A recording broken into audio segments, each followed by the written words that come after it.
Jadi sekali lagi ya di sana itu ternyata lebih banyak di prakteknya daripada di teorinya. Teorinya hanya 40%, prakteknya 60%. Jadi bukan hanya kita guru yang belajar di sana, enggak. Maksudnya bagaimana belajar di sana seperti itu. Jadi lebih banyak ke prakteknya. Mungkin di situ menanya, tapi kenapa kok di sana lebih banyak prakteknya? Karena memang sarana prasarana yang mendukung. Jadi pemerintah Korea Selatan itu memang untuk fasilitas belajar itu luar biasa di sana. Jadi benar-benar memberikan semua fasilitas. Sehingga misalnya ya tadi saya katakan bahwa integral itu bisa di sana menggunakan 4D frame. Nggak saya bawa 4D frame itu jadi gini. Contoh bahwa di sana itu misalkan tadi akan membuat miniaturnya GOR, gedung olahraga. Itu dipraktekkan di sekolah.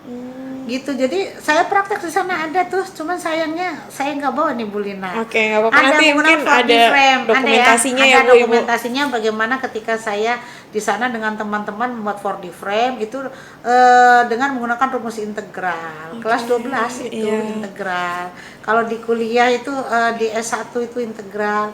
Itu udah masuknya di semester 5 itu ya. Kalkulusnya udah kalkulus yang udah kalkulus lanjut itu ya, persamaan diferensial. Nah, tetapi itu akan sangat mempermudah sekali. Jadi yang mungkin kita selama ini abstrak di sana itu langsung dipraktekkan gitu ya. Jadi bukan hanya itu, saya ada di rumah membuat miniaturnya. Kemudian kenapa dikatakan di sana kan sebetulnya kita tujuannya adalah materinya HOTS dan STEAM. Ya, STEAM apa STEAM sih bacanya? STEAM. Apa tuh Bu? Kalau di sini kan hanya STEM aja ya. Ya, science, teknologi, engineering, terus matematik. Tapi itu di sini STEM aja. Tapi kalau di Korea Selatan itu ada A itu art. Jadi science, teknologi, engineering, art, and matematik. Nah, jadi artnya itu gini. Kita di sana tuh belajar matematik, tetapi ada seninya. Jadi kayak membuat, misalkan kita membuat sebuah bola. Ya, membuat bola nanti ada yaitu saya nggak bawa ya, ada diselingin dengan kupu-kupunya nanti gitu. Jadi bolanya bukan bola bulat seperti itu, ada nanti kupu-kupunya yang menghias itu. Jadi nanti ada artnya itu, terus habis itu ada ditaruh nanti lampu gitu di situ. Jadi menarik sekali gitu. Jadi itu supaya membuat anak-anak tertarik supaya tahu, tapi tanpa mengurangi bagaimana mencari volume bola misalnya seperti itu untuk artnya itu bagus sekali di sana untuk seninya. Nah itu jadi di sana makanya dikatakan tadi STEM ya gitu. Nah satunya kalau HOTS mungkin di sini juga seperti biasa higher order thinking skill kan. Nah itu tujuannya ke sana adalah untuk compare bagaimana HOTS dan STEM di Indonesia dengan di Korea, kita compare seperti apa. Yang STEM itu bedanya adalah di artnya tadi, di sana seninya udah bagus sekali untuk matematik. Nah terus itu ini sih secara garis besarnya saja ya. Setiap hari selama 3 minggu di sana itu benar-benar 21 hari full belajar, tetapi dikasih kesempatan di hari Sabtu dan Minggu. Kalau Sabtunya itu adalah tur kampus. Jadi memang pergi tetapi diantar oleh pihak kampus, KNUE. Jadi di sana kebetulan ada guide-nya gitu, pemandunya. Di sana jalan memang, tetapi kita jalannya itu melihat sejarah matematik, begitu, museumnya dan sebagainya banyak sekali karena udah setahun ya, setahun lebih ya. Itu sampai agak lupa ya. Tapi yang jelas terkait dengan matematik, jadi sebenarnya saya pengen sekali di SMA 14 menerapkan itu. Cuma pengen saya di-apply dari ya, zaman Pak Jamal ya. Jadi begini, di sana itu menariknya begini untuk belajar matematik. Jadi misalkan ya masuk, kalau ini di sana emang khusus daerah, bukan di sekolah ya. Memang disediakan untuk menjadi contoh. Jadi ketika kita masuk ke tempat itu, kita masuk itu ada dengan barcode ya. Di situ ada nanti pertanyaan, tapi pertanyaannya gampang, matematiknya yang masih kelas inilah yang semua orang bisa jawab. Masa dari awal ntar nggak bisa masuk. Nah itu yang saya pengen itu di SMA 14 begitu. Supaya terbiasa. Jadi, ya. Ketika masuk di pintu gerbang, jadi pintu gerbangnya ganggu itu dong, Di sini kali Bu di setelah masuk sini, masuk sini pengennya misalkan arah sana lewat belakang, misalkan kan di situ ada misalkan nanti dengan barcode di situ langsung kayak running tag begitu sebetulnya, kayak pokoknya pakai barcode terus langsung muncul kayak layar di situ pertanyaan soal-soal matematik yang gampang. Supaya semua bisa masuk lah. Masa mental nggak bisa masuk, malu banget lah. Ibarat kata yang semua orang bisa jawab. Nah setelah itu masuk ke sini, bisa jalan di belakang tuh. Ketika masuk misalkan ke ini, ke masuk yang mau lorong mau ke lapangan, di situ soalnya yang agak tingkat ke atas lagi, tingkat kesulitannya lebih tinggi. Nah di sana seperti itu. Kemarin ketika saya ke sana itu pertanyaan yang biasa. Habis itu masuk ke dalam, lihat ada museum-museumnya. Kalau di sana museum ya, museumnya di museum matematik. Nah habis itu lagi pergi lagi. Kemudian ada lagi nanti ada kode di sana, ada kode-kode gitu kan. Gini arahnya kemana harus bisa juga secara matematik, jadi gitu. Pokoknya semua terkait dengan matematik, tingkatnya lebih tinggi sampai dengan pada akhirnya ke makam para pahlawan gitu muter. Jadi di sana namanya metur, tur matematik. Jadi di sana untuk bisa masuk ke daerah ini, area ini harus bisa ngerjakan ini, harus bisa ngerjakan ini. Nah itu yang saya sempat pengen di sini seperti itu ya, nggak usah sampai harus yang kayak di Korea Selatan, minimal supaya mengasah otaknya anak-anak itu terkait dengan matematik. Jadi tingkatan yang mudah, sedang, sampai dengan ke ruangan. Ibu waktu pas belum corona sempat berpikir begitu, tuh biayanya berapa ya gitu. Mudah-mudahan sih nggak banyak itu. Sempat apakah di belakang sana, di belakang sekolah dibuat yang menarik taman gitu kan, seperti apa sehingga anak-anak nanti akan termotivasi untuk belajar matematik gitu. Mungkin itu bukan matematik aja, pelajaran yang lain bisa diaplikasikan ya Bu, tetapi juga harus durasi waktu harus tetap diperhitungkan. Itu salah satunya yang ada metur di sana seperti itu. Kemudian yang pas hari Minggu yang kita sempet kita belanja. Jadi di sana kita kurus Bu, turun karena tidak bisa makan kan. Kan makannya hanya nasi doang. Nggak makannya mungkin nggak banyak, tapi aktivitasnya tuh banyak ya Bu. Jadinya benar-benar banyak. Terus makannya terus terang dengan nasi doang. Emang sempet sih waktu pertama dijamu dengan nasi goreng karena mereka tahu nasi goreng loh. Dibikin nasi goreng waktu pertama datang itu. Tapi selanjutnya ya makan itu nyampur dengan orang Korea Selatan, di mana makanannya mohon maaf banyak sekali dengan terkait dengan pork, babi, sehingga kita tidak bisa makan, hanya makan nasi terus terang di sana. Untungnya nasinya enak ya, kayak nasi yang di Hokben gitu ya, seperti itu. Nah terus kita hari Minggu pergi itu namanya lupa namanya Dongton pokoknya itu daerah-daerah yang itu kemarin ada zombie, yang tahu film Korea Selatan yang zombie, itu daerah-daerah yang saya lewatin juga. Terus yang kemarin yang kena corona, itu daerah-daerah itu yang kemarin kita lewatin semua. Yang kena corona itu yang kita lewatin semua. Untungnya Ibu waktu itu belum pandemi ya Bu. Belum, setahun sebelumnya. Nah saya tuh ke daerah sana itu ceritanya pengen makan yang halal, masakan Indonesia. Itu perjalanannya dari KNYOE itu pakai bis 3 jam. 3 jam lancar, bisa membayangkan 3 jam lancar tanpa ada hambatan, sampai kenyang tidur itu di bis itu. Dan kalau di sini kan di bus nggak pakai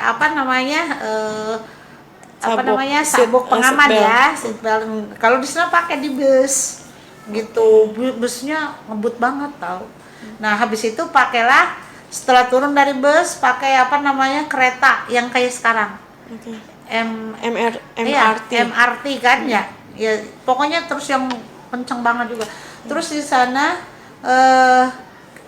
ternyata saya pikir rata, ternyata naik turun gunung. Ibaratnya kayak naik turun gunung, karena manjat naik turun untuk pengen satu piring nasi goreng harganya 200.000. Itu yang jualan itu orang Malaysia. Sepanjang jalan itu orang-orang Arab yang banyak. Indonesia halal gitu di situ. Nah akhirnya saya sempat belanja Indomie. Itu satu Indomie itu harganya 22.000. Itu pun udah agak tenik.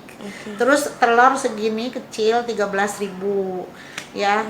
Kenapa saya ceritakan itu? Supaya semuanya sadar bahwa Indonesia adalah surganya dunia. Betul. Surga makanan surganya juga. Semuanya pokoknya, kecuali kalau Arab ya.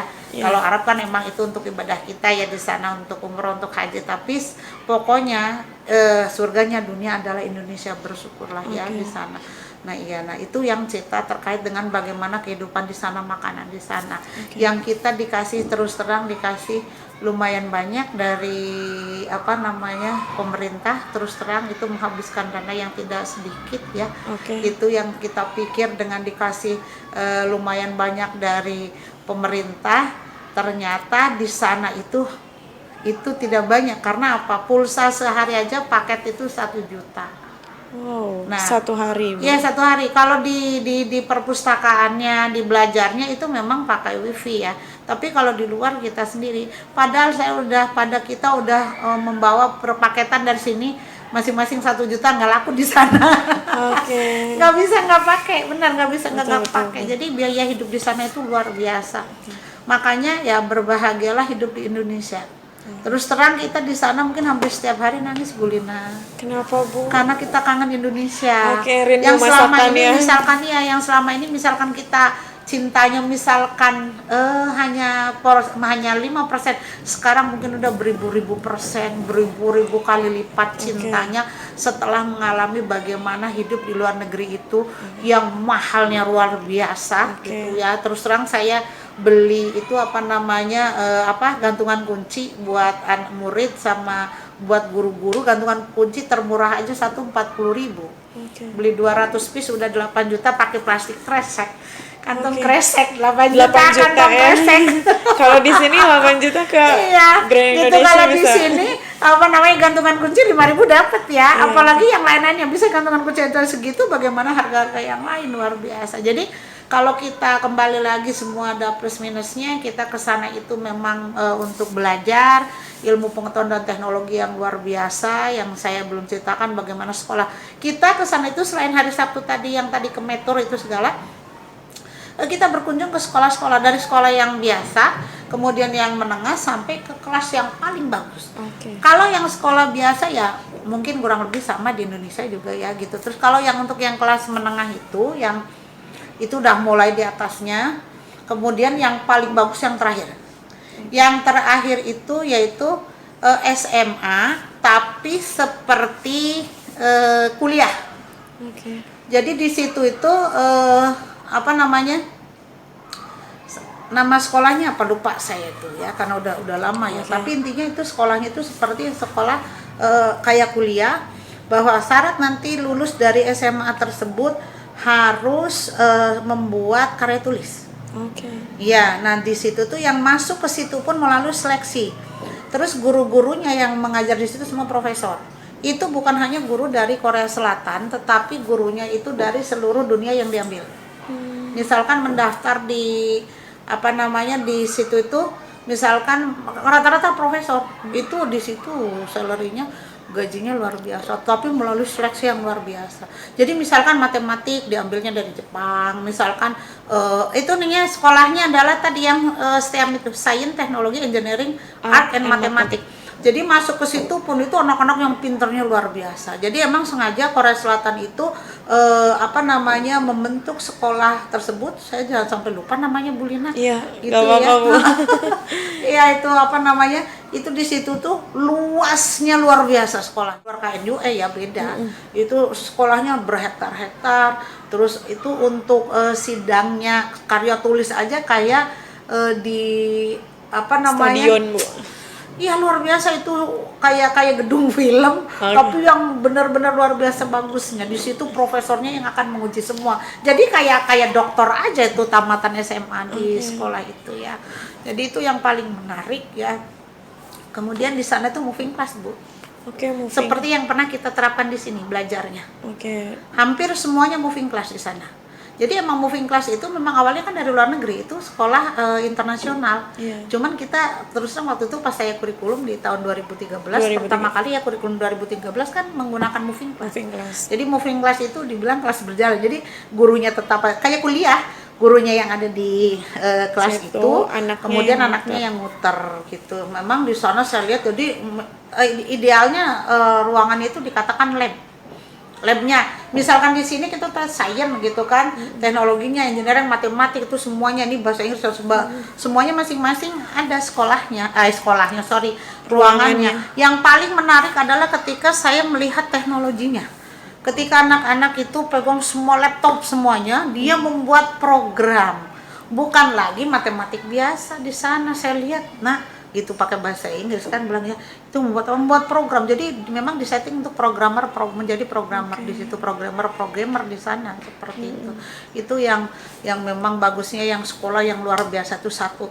Yang saya kalau yang sekolah yang sebelumnya yang kelas biasa, kelas menengah gitu juga apa namanya ya seperti lah di Indonesia, tapi itu yang sekolah yang satu itu yang memang saya pengen berharap bahwa di Indonesia ada seperti itu. Jadi mencetak generasi depan di situ, generasi masa depan yang di situ bisa yang revolusi industri 4.0 yang mau ke 5.0 di situ. Emang wah anaknya aja dilihat saya bener subhanallah kelihatan ibaratnya semangatnya. Belajarnya semangat Tidak belajar. jadi gini maaf ya gampangnya melihat wajah mereka itu wajah semangat. Oke. Coba kita melihat aja yang misalkan pada loyo, males belajar, melihat mereka doang itu semangatnya luar biasa. Terus belajarnya itu dari jam 8 sampai jam 5 wajibnya.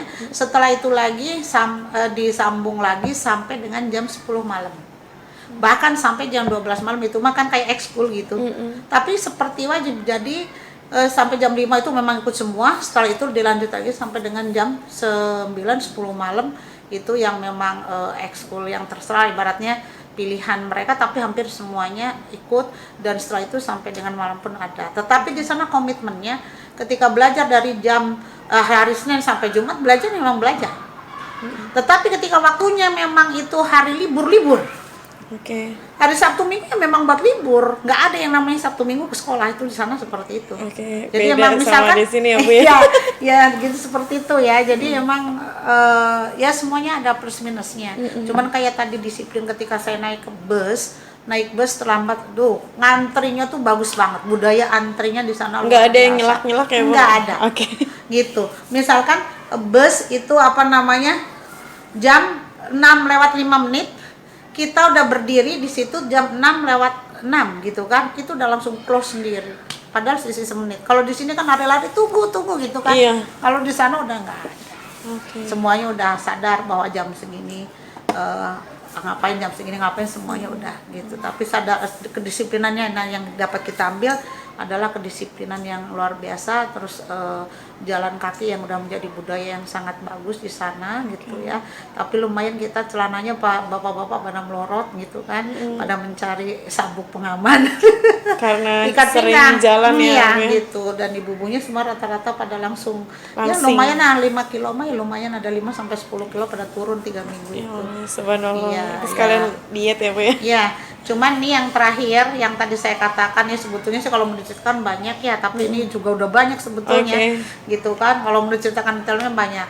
Yang jelas bahwa kita dikirim ke sana tadi adalah bukan untuk bersenang-senang gitu. Tapi kalau hari Minggu terus terang juga sempat kita pergi ke yang ibu ada gambar pakai hanbok gitu. Sempat lah udah sampai ke sana masa nggak pakai hanbok segala gitu ya. Tapi ketemu yang gantengnya ya hanya mahasiswa yang di situ sama Opa-opa SMA. yang belajar ya, Bu Opa ya? yang di Bukan sana. yang ngedance Iya, gitu. yang K-popnya ibu nggak ketemu gitu kan. Dan tugas yang diberikan pemerintah luar biasa banyaknya. Ya jadi tidak pernah santai di sana. Jadi dari jam 8 pagi sampai jam 8 malam itu masih sibuk. Setelah itu istirahat, masih mengerjakan tugas lagi gitu kan. Karena tugasnya ada yang tugas harian, tugas kelompok, kemudian testimoni, kemudian membuat jurnal, membuat buku dan sebagainya. Ketika pulang itu ke Jogja itu harus sudah diberikan kepada Profesor Muhajir. Nah, udah.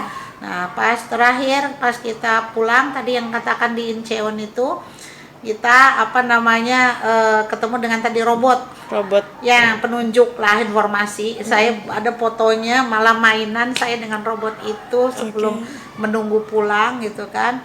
Alhamdulillah di bandara saya masuk ke pesawat, saya langsung nangis. Nangisnya apa? Karena apa di situ nyanyiannya adalah nyanyian ini, tanah airku tidak kulupakan gitu kan. Pokoknya nyanyian itu kita nangis semuanya. Nangisnya apa? Rindunya luar biasa. 3 minggu bagaikan 30 tahun kali ya. Karena pertama memang di sana nggak bisa makan dengan cuaca yang sempat minus 14 derajat. Saya sempat keluar darah aja 3-4 kali dari hidung karena saking dinginnya. itu minus 14 derajat. Yang tadi saya ada hikmahnya, saya pesen ya bahwa bagaimanapun negara yang terbaik, negara yang surga, tadi bilangnya surganya dunia itu adalah Indonesia. Berbahagialah hidup di Indonesia, karena waktu itu saya pernah agak kecewa, ada murid kita yang bilang, Bu, saya tidak betah di Indonesia. Gitu. Kenapa tidak betah di Indonesia gitu? Karena ya orang-orangnya mengecewakan dan sebagainya. Ya jangan hanya karena permasalahan 1-2 orang yang mengecewakan, terus jangan menjelek-jelekan negara kita sendiri. Kalau saya pengen pilih menjadi pejabat, maaf ya, ibarat kata menjadi di sana punya jabatan di Korea Selatan atau dipilih suruh jadi petani, mendingan saya jadi petani di sini. Iya, kita hampir setiap hari nangis di sana. Karena apa? Beda banget semuanya lah. Ya memang oke lah teknologinya menang ya, teknologi IT gitu. Tetapi sumber daya manusia kita tidak kalah. Tidak kalah. Ya kita itu orang-orang yang punya sumber daya manusia yang luar biasa, bahkan bisa melebihi gitu. Ya seperti itu. Jadi kalian ya, tapi bukan berarti kemarin saya juga bilang, Bu, saya waktu pas ke OSIS tidak berarti terus udahlah kalau begitu nggak usah kuliah di luar negeri, kan kemarin saya ngasih ini. Enggak, silahkan, nggak apa-apa, mau kuliah di luar negeri silahkan, di mana yang kalian sesuai dengan keinginan kalian, tentunya kalau bisa beasiswa. Kalau biaya sendiri luar biasa, tadi udah Ibu ceritakan. Ya. Jadi tetapi tujuannya adalah ke luar negeri itu, kalau belajar di luar negeri dibawa ilmunya ke Indonesia untuk kemajuan bangsa dan negara kita. Ya, ini sangat banyak sekali saya cerita. Iya, nggak apa-apa, Ya. Bu. Dan alhamdulillah sampai dengan di Jogja, saya kan rumahnya di Bekasi, saya udah kangennya luar biasa, tapi tidak boleh langsung pulang. Saya harus langsung ke Yogyakarta. Di sini hanya transit doang di Jakarta. Habis itu langsung di Jogja, diterima dengan sukacita oleh Prof. Muhajir kembali. Saya ada fotonya kan? Waktu itu ya alhamdulillah begitu. Saya ditanyakan, nah kurang lebih mungkin ada 1-2 jam Prof. Muhajir menyambut kita di P4TK, menanyakan bagaimana di sana, pengalaman di sana, yang bagus diambil, yang kurang bagus ya jangan diambil. Gitu. Disesuaikan dengan kondisi di sini. Seperti itu. Tuh ya, gitu ya, itu cerita di Korea Selatan, Bu Lina. Sangat menarik, ya kalau mau Bu. Diceritakan lebih detail ya lebih banyak ya, Bu ya. Lagi. Ini pun udah lama tadi. Tapi gitu. Sangat menarik banget, Bu. Ternyata dari cerita Ibu nih kita bisa ambil pelajaran bahwa adaptasi itu perlu banget ya, Bu ya. Sebelum kita ke negara yang mungkin belum kita datengin sebelumnya, kita perlu adaptasi. Mungkin kayak tadi Bu Harti cerita, sebelum ke Korea saya nyoba makanan Korea dulu gitu ya, Bu, di resto Korea. Untuk mencoba saya. Kemudian mungkin mencari research untuk literasi di negara sana tuh apa sih prepare-nya buat kita sebelum ke sana ya, Bu ya. Kemudian juga satu hal yang pelajaran berharga buat kita semua nih, ibaratnya anak-anak generasi bangsa gitu ya, Bu ya, adalah jangan pernah lupa ketika kalian meninggalkan negara ini untuk belajar. Boleh studi kemanapun ya, Bu ya, ke luar negeri pun nggak apa-apa, it's okay. Tapi satu hal yang nggak boleh dilupakan adalah kebanggaan dan kecintaan kita pada negara kita. Kemudian mungkin yang pelajaran yang lain yang bisa diambil dari Korea, manajemen waktu ya, Bu ya. Disiplin waktu, menghargai waktu. Karena di sini kita mungkin masih suka lalai gitu. Udah terlambat. Lalai banget. Terlambat 5 menit, it's okay. Mungkin yang kalian yang suka nonton ini, kalian masih suka terlambat sekolah, ini bener-bener harus mencontoh dari budaya negara lain. Betul. Kalau di sini kan kita ya ampun, Bu, toleransinya luar biasa. Banget ya, Bu ya. Jadi banyak banget nih ya kisah menarik dari Bu Harti selama 3 minggu di Korea yang beliau bilang seperti 30 tahun ya, Bu. Bukan 3 tahun lagi, karena setiap hari pengennya pulang sebetulnya. Masih cinta sama negaranya untuk kembali bersama keluarga. Nah, itu tadi cerita mungkin berkaitan dengan bagaimana pengalaman Bu Harti di Korea Selatan. Nah, kemudian ada lagi nih prestasi yang sangat membanggakan gitu untuk kita semua, khususnya ya keluarga besar SMA 14 ya, Bu ya. Bahwa tahun 2019 juga, di tahun yang sama, pada saat Bu Harti pulang dari Korsel ya, Bu ya. Setelah beberapa bulan pulang gitu ya, Bu ya. Pulang dari Korea itu Maret ya kan. Maret. 26 Februari sampai 26 Maret. Kemudian ini Desember, di bulan Desember tanggal 22 Desember 2019 itu pada saat peringatan Hari Ibu, Bu Harti ini dinobatkan sebagai wanita inspiratif Kota Bekasi tahun 2019 ya Bu ya. Betul ya Bu ya. Betul. Gimana Bu perasaannya Bu pada saat itu? Udah habis pulang dari Korea, kemudian dinobatkan jadi wanita inspiratif. Ya, jadi kebetulan kan setiap kali saya mendapatkan prestasi, mendapatkan juara, kebetulan emang ada juga yang meliput ke sini. Waktu itu untuk dari lupa saya, dari koran apa juga yang di Metropolit City, Metropolit City. Apa ya, sejenis Kompas apa ya, lupa saya karena itu yang di tahun 2018. Kemudian Pak Wakil Wali Kota juga datang ke sini mengapresiasi sekali dengan saya mendapatkan juara satu tingkat nasional. Nah, kebetulan saya sebelum ke Korea Selatan itu juga saya melaporkan ke beliau lah, Pak, alhamdulillah ini ada lanjutannya setelah saya mendapatkan juara satu tingkat nasional publikasi ilmiah dan karya inovasi pembelajaran. Saya mengikuti seleksi yang pengiriman 1000 guru ke luar negeri, kemudian saya ke Korea Selatan. Nah, pas pulangnya itu saya juga Pak lapor gitu kan, melaporkan ke Bapak Wakil Wali Kota dan Ibu gitu kan. Nah, saya alhamdulillah semuanya saya ceritakan. Bahkan karena saya harus diseminasi di tingkat kota, kan harus saya diseminasikan ilmu yang saya peroleh dan pengalaman kan. Saya diseminasikan dulu di MGMP tingkat kota, guru ya, musyawarah guru mata pelajaran matematika di Kota Bekasi. Waktu itu di tempatnya di Marsudi ini, alhamdulillah Ibu Wakil Wali Kota juga berkenan hadir karena melihat saya diseminasi.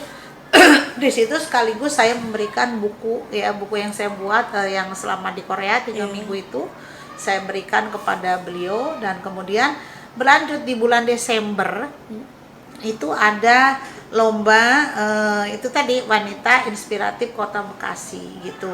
Nah, yang anggotanya yang pesertanya itu adalah ya semua guru-guru dari tingkat mungkin semuanya ya, TK, SD, SMP, SMA, SMK. Waktu itu diikutkan semuanya lomba. Nah, kebetulan saya dihubungin oleh Ibu Wakil gitu kan, gitu Ibu gitu kan, ini kan kebetulan ada lomba untuk wanita inspiratif Kota Bekasi, Ibu termasuk menjadi nominasi ya gitu, karena kan pengalaman Ibu yang kemarin mendapatkan prestasi di Jogja, kemudian ke Korea Selatan gitu kan, waktu itu belum menjadi narasumber nasional belum. Jadi dilihat dari P4TK yang saya juara 1 dan di Korea Selatan, jadi Ibu masuk mengikuti untuk nominasi. Kalau nggak salah setelah dipilih semuanya tinggal 200 orang, jadi pendaftarnya banyak, tapi habis itu kan yang masuk nominasinya 200 orang. Kemudian panitianya ke sini gitu kan, untuk langsung pada saat itu juga saya dites langsung di sini malah gitu kan. Waktunya saya hanya diberikan waktu 15 menit pertanyaan terkait dengan prestasi di bidang pendidikan dan juga bagaimana menjadi seorang istri, seorang ibu gitu kan, intinya wanita ya, biar menjadi inspiratif untuk wanita-wanita yang lain gitu kan, seperti itu. Nah, akhirnya saya semua ya dalam waktu 15 menit saya kerjakan, terus selesai saya kasih ke panitianya, Bu 15 menit bisa selesai lah, bilang gitu. Emang yang lain berapa lama? Oh, yang lain mah lama Bu, bahkan ada yang dibawa pulang katanya gitu. Oh begitu, wah curang ini, saya mah cuma 15 menit sampai bilang udah Ibu mah udah biasa ngisi gitu. Dan di situ juga akhirnya pada tanggal itu 3 hari sebelum tanggal 22 kalau nggak salah saya ditesnya. Kemudian sebelum tanggal 22 saya sudah dihubungin, Bu nanti hadir ya gitu. Waktu itu lupa di mana tempatnya, di Bekasi itu lupa saya. Bukan di stadion, Bu? Bukan di stadion, di outdoor di situ ya, lupa.